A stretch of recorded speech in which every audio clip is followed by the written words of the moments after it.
आज नान खटाई बना रही हूँ और हम दोनों ही तरीके से बेक करेंगे, अवन पे और गैस पे भी। नान खटाई बनाने के लिए मैंने यहाँ पे हल्का सा जमा हुआ घी लिया हुआ है। ये 5 to 6 टेबलस्पून जितना मैंने घी लिया हुआ है। ये जो घी है ये एकदम ही लिक्विड, जैसे पानी जैसे मेल्ट हो जाता है ना कि गरम किया और पिघल गया, वैसे नहीं लेना है। और एकदम फ्रिज में से निकाल के एकदम कड़क भी नहीं लेना है। ये देखिए ऐसे हल्का सा जमा हुआ घी होना चाहिए। ये घी को मैं थोड़ी देर के लिए फेंट लेती हूँ। मैंने तो आज ये नॉर्मल जो घर में घी बनाते हैं वो वाला लिया है, पर आप चाहो तो वो वेजिटेबल घी आता है ना, वनस्पति घी, उसका भी इस्तेमाल कर सकते हो। ये घी को तो मैंने 2 मिनट फेंट लिया है। अब मैं इसमें ऐड कर रही हूँ 1 कप पिसी हुई शक्कर। ये घर की ही पिसी हुई शक्कर है जिसको मिक्सी में पीस के मैंने 2-3 बार छान लिया है ताकि वो ग्रैन्यूल्स ना रहे। अब ये शक्कर और घी को हमें साथ में अच्छे से फेंटना है जब तक कि एकदम अच्छी क्रीमी कंसिस्टेंसी ना मिल जाए। ये देखिए शक्कर और घी बहुत अच्छे से क्रीमी कंसिस्टेंसी पे आ चुका है।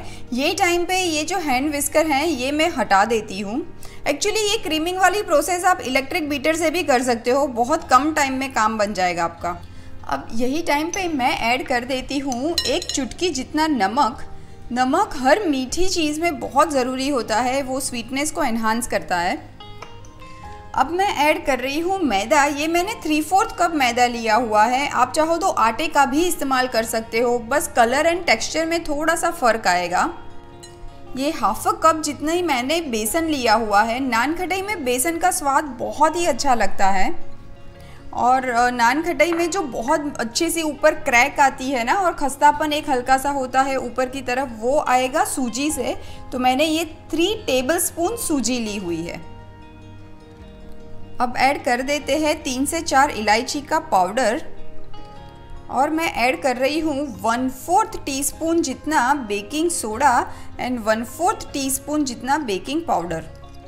अब ये सारी चीज़ों को हम अच्छे से मिला लेते हैं एकदम हल्के हाथों से।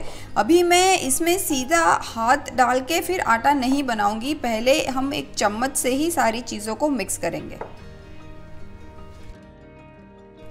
अब ये हाथों की मदद से मैं ये सारे आटे को इकट्ठा कर लेती हूँ।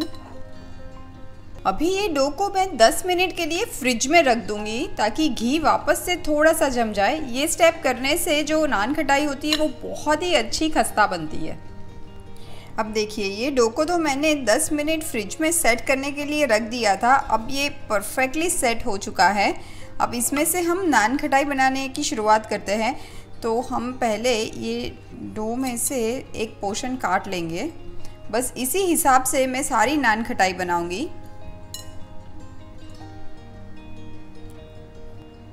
अभी आप देखेंगे कि मेरे पास 2 ट्रे हैं। ये वाली ट्रे जो है लंबी वाली, ये अवन में जाएगी और ये जो छोटी मैंने डिश ली हुई है ये हम गैस पे बेक करेंगे। और दोनों में मैंने नीचे बटर पेपर लगाया हुआ है।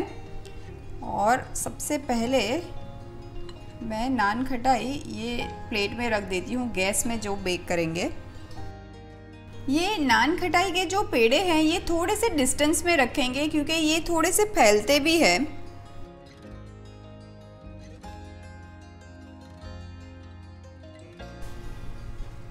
अब ये सारी नान खटाई के ऊपर मैं थोड़े से ये बादाम पिस्ता मैं ऐसे दबाते हुए नान खटाई पे रख दूँगी।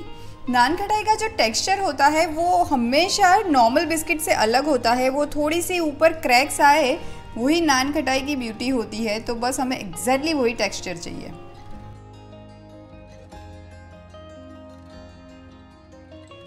पहले ये अवन वाली ट्रे को मैं बेक करने के लिए रख देती हूँ। अवन मैंने ऑलरेडी 180 डिग्री पे प्रीहीट करने के लिए छोड़ दिया है। 15 मिनट से प्रीहीट हो रहा है। और ये जो नान खटाई है वो अवन के मिडिल रैक में मैं बेक करूँगी। और अवन में बेक होने के लिए इसको अप्रॉक्सीमेटली 17 to 18 मिनट्स लगेंगे। और ऊपर और नीचे की दोनों ही कॉइल मैंने ऑन कर दी है। अब गैस वाली नान खटाई बेक करने के लिए मैंने एक बड़े से बर्तन को ऑलरेडी मीडियम फ्लेम पे गरम करने के लिए रख दिया है और ये 10 मिनट से गरम हो रहा है।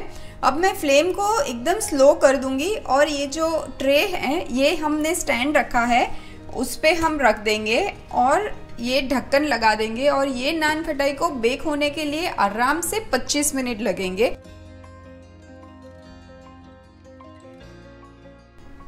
ये देखिए गैस वाली नान खटाई भी बनके तैयार है, एक बार देख लेते हैं।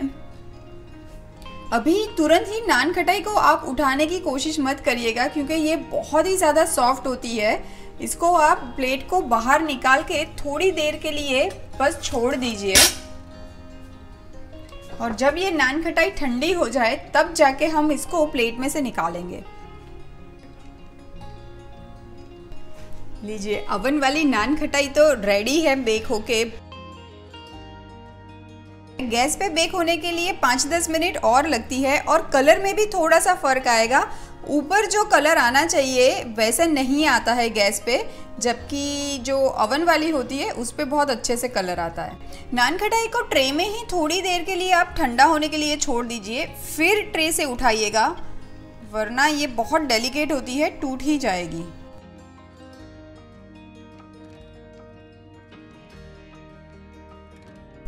तो लीजिए तैयार है फ्रेशली बेक्ड नान खटाई गैस पे और ओवन पे, दोनों पे।